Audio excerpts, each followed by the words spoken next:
Namaste. What is Sivalingam? Is it an organ in the body? If it is so, each individual must have a complete form of Sivalingam, irrespective of male, female, or neutral. God is for all and not for any one.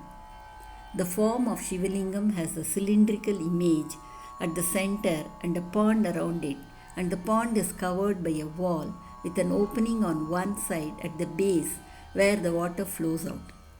Is there an organ in human beings that can take a cylindrical form with a pond covered with a wall and has an opening on one side of it? Answer is yes, there is. There is a very interesting and important organ in our body which is very active all the time except during deep sleep is Sivalingam. Sivalingam is in every human being irrespective of whether it is a male, female or a neutral. It is nothing other than our mouth, which we use for eating and speaking.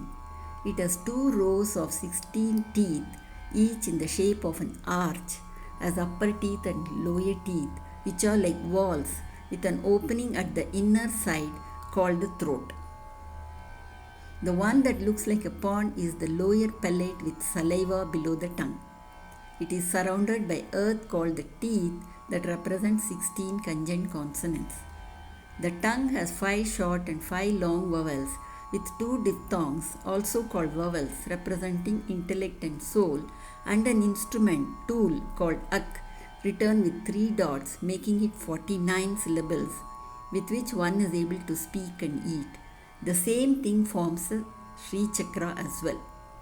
The wall of teeth stands as a boundary called earth, protecting the saliva in the palate.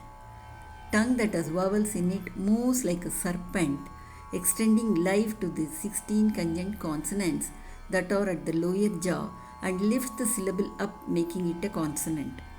The opening of the mouth and the sound coming out are simultaneous. The consonants take the place of vowels and fly in the air.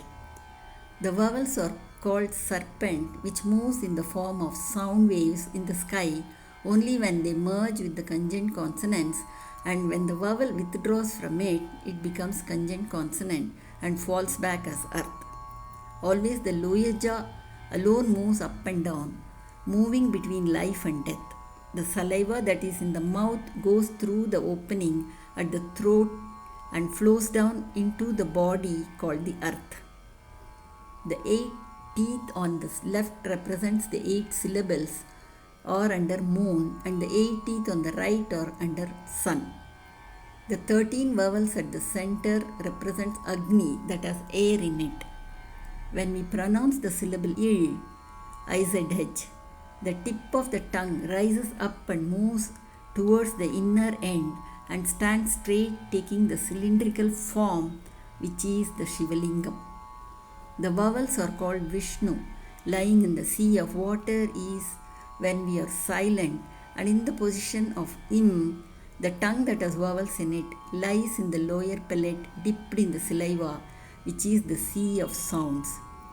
The vowels called the rope in the tongue churns and picks conjoined consonant and lifts it up and makes it a consonant.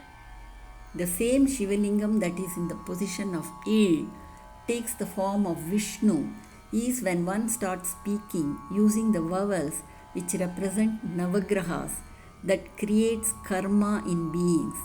The form of Shiva is for meditation, spirituality, and the form of Vishnu is for good health for the common people in the material world that comes by chanting mantras and seed syllables called Bijaksharas. Shiva and Vishnu are 2 sides of the same coin. Any negative thought or expressed verbally will only affect the individual and not others because it originates from the individual. That is why it is said that what goes round comes round. People curse and invoke pain to others thinking it will affect them, but it is not so.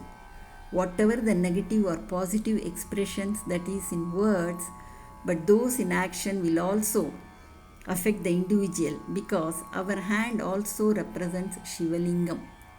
This is the reason that we are advised not to have any negative even in thoughts. Shiva and Vishnu are within everyone, irrespective of religion, caste, creed, gender, etc. Thanks for your patient hearing. Namaste.